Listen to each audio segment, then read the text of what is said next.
Welcome into Dashtown, a podcast about the businesses built by and for the people of Fuquay-Varina and surrounding areas. We've sort of expanded out to Southern Wake County. Today we have with us Nancy Bell Kimsey. She is the author of a great book, Grace on a Rambling Road, Devotions for an RV Lifestyle and for RV Travelers. Nancy, welcome in. Good morning. Happy to be here. Happy to have you. Now, what inspired you to become an author? Was this a lifelong dream, or is it something that sort of struck you in the moment? Well, I'm a retired teacher, but as a child, I always liked, writing skits and parodies and that kind of thing. But recently, since my retirement, I've been doing more writing, and I've done some devotional literature. I had some things published in magazines. So I got the idea to put it together in a book with a theme. Well, during coronavirus and COVID, as we were not able to get out and about sort of doing the regular vacations, RVing really took off in popularity. For a while there, it was scarce to even be able to find an RV. Well, it's still scarce to be able to find an RV, but there's supposed to be 11 million RVers in the United States right now, and that really did explode during the pandemic. Okay. Well, what tied your interest specifically to the RV lifestyle? Well, during the pandemic, we did purchase a travel trailer, a fiberglass travel trailer. Before that, I'd always done a lot of tent camping or Girl Scout camping or backpacking and that kind of thing. So it occurred to me, I did some research, and there wasn't really anything out there, any devotional literature specifically aimed for people that are on the road. And there were a few things, but they were all in a journal format, and mine's not in a journal format. So tell us about your book. What inspired it, and what can we find in it? Well, I think mostly you'll find encouragement, but also some challenge. There's 60 entries. Each entry begins with a scripture reference, and then either a story or something having to do with either not necessarily just RVing. A lot of the book is just about camping or road trips or hiking or being out in the great outdoors. So there'll be something that connects with the scripture. And then at the end, there's a prayer. And so each entry is short. It would be something you do, in the morning or evening while you're on the road.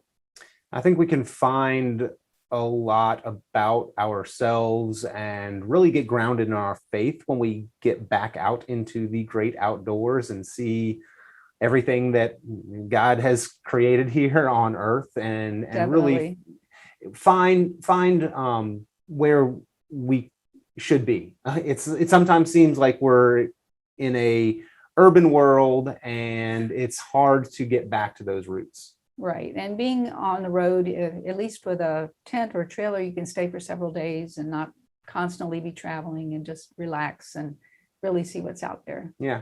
So what inspired you to write the book, or what are some of the experiences that you've had that are reflected in the book? Some of the experiences are like childhood experiences, camping. My mother was a Girl Scout leader, that kind of thing.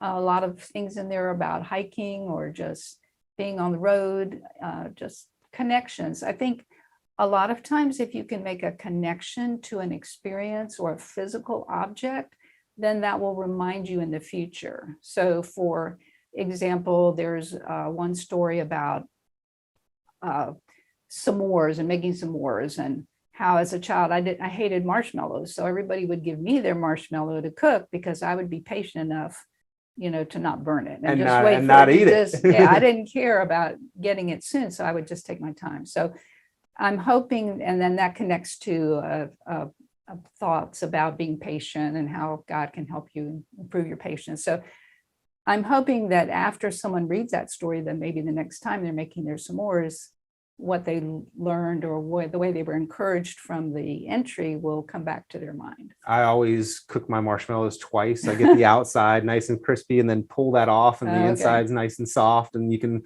recook that one again. So two s'mores out of one marshmallow. Right. Yeah. So camping in your youth, and it sounds like you were also in the Girl Scouts. Right. And did backpacking as a young adult. Okay. Where'd you grow up?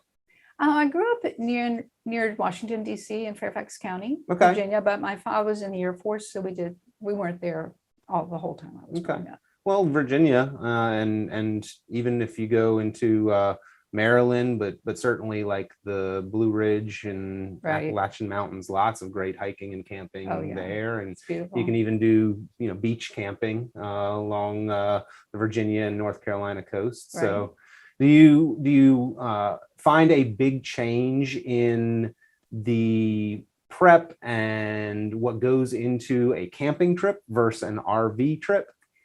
I think there is a little bit more prep, but a lot of that, my husband does a lot of the prepping of the trailer itself. But then once you're actually going, it's not that different. It's not exactly roughing it, though. No, it's not roughing it, but glamping, my wife calls it. Right. No, yeah. All right. Do you find the same connection with nature when you're in the RV as you would with the tent or traditional camping? I do, but we don't have a very elaborate camper. We have a really wonderfully made camper that not a lot of people know about called the Oliver. That's a fiberglass trailer made in Tennessee by a family organization. But it doesn't have a TV and it doesn't have a lounge chair and it doesn't have a fireplace. And some is it a tow behind? Yes. Okay. Some of these RVs are pretty elaborate. Yeah. So I don't feel like ours is overly elaborate. Okay. Yeah. Some of them can be just as expensive as some mid-level houses, and you push a button and they expand, and they're like Transformers. Yeah. Yeah. So not quite on that scale. No, we're not on that scale. Okay. Well, tell me a little bit about the faith component of your book and where that came from and what you hope others can take away from it. Right. Well, I think the creation should always lead you to the creator. So I think if you see beautiful stars, they had to have been made. There had to be some order to it. So I want to encourage people and have them not just say, oh, isn't this a beautiful valley or something, but who made this valley, and how is he involved in my life? How can I be involved in my life? So I'm hoping that the entries will be an encouragement. Some of them are funny, some of them are thought-provoking, so there's a variety. Any that are particularly your favorite? I think my favorite is one called Cinnamon Roll Fail, and it's about trying to come up with new recipes to do over the fire. And I had read this one where you're supposed to take cinnamon roll dough and wrap it around a skewer, and it was supposed to puff up and make this beautiful cinnamon roll. But when we did it, it just kind of dripped off like a Salvador Dali painting. It was the clocks melting. Yes, it was an epic fail. And so this entry recounts that story, and then it talks about Peter completely failing. At the Last Supper, he said he would never deny Christ, but then immediately denied Christ 3 times, and how Christ restored him and used him in the future. So it's about how we can come back from failing and be restored spiritually. I think a lot of times failures are the biggest motivators or teachers, and maybe not as much the cinnamon rolls as Peter's lesson, but still can take something from it. Maybe next time not to try the recipe the same way. So again, Grace on a Rambling Road, devotions for RV travelers. Do you think that just RV travelers could take something away from this book? Definitely. I would say that out of the 60 entries, maybe 20 of them are specifically have references to components of RV travel. Okay. And the rest are either generally about nature or hiking or. Okay. So more than just RV travelers. And I am working on a sequel that I hope to have out by the end of October. And that one's going to be called Joy by a Roaring Campfire, Devotions for Campers. And it won't have any RV references really at all. Okay. Fantastic. So become a serial novelist writer here. I'm hoping to have it published pretty soon. Okay. So talk to me about that process. I'm also an author. I wrote my book self-published. How is your process in the publishing realm? I also self-published through Ingram Spark. And one thing I would like to give a little shout out to the Fuquay Varina Arts Council. I received a scholarship from them to attend a virtual writers conference last winter during the pandemic. And I got a lot of helpful information from that. So thanks, Fuquay Arts Council, for getting that scholarship to me. I think self-publishing used to be kind of looked down upon, like, oh, if you can't make it, then you should self-publish. But I don't think it's that way anymore at all. No, I think it's more accessible, and the process seems to be easier. And the book can catch on and still bring some sales in, or at least get in the right people's hands. And the book is available also in ebook format. Okay. It's available in Barnes & Noble, Amazon. If you don't want to work with a big company, there's a bookstore in Michigan, Baker Bookhouse, that you can get it from, or from me directly. All right, fantastic. Well, if somebody is interested, would like to get in contact with you directly, I don't know if you'd like to give that contact information. Sure, they can go to, the email would be nancybellkimsey@gmail.com. Or I have a Facebook page, Nancy Bell Kimsey, author. Okay. And do you share some of your experiences there on the Facebook page? Some, yeah. All right. When's your next camping RV trip? In about 3 weeks. Okay. How often do you go? About once a month, except in the dead of winter, but always head south. Do you always, or where do you travel to most frequently? Most frequently, we go to mountain venues. We don't go to the beach as much.